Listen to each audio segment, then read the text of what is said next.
Talvilinnut. Harakka. 6-8 munia. Ravinto. Hattu ja kala se syö kaatopaikalta ihmisten jätteitä. Elää Suomessa, syö hyönteisiä, munia.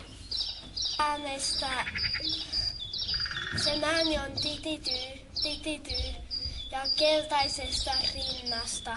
Narras munii 6-12 munaa.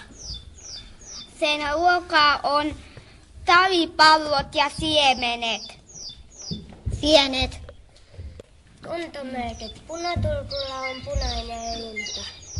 Syö matoja, talipakkaa, siemeniä. Talvipalloja, siemenet ja toukka. Käpytikka voi munia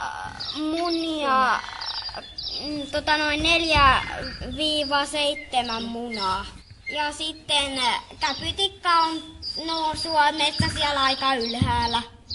Varpunen syö siemenet, marjoja, hyönteisiä, pullaa.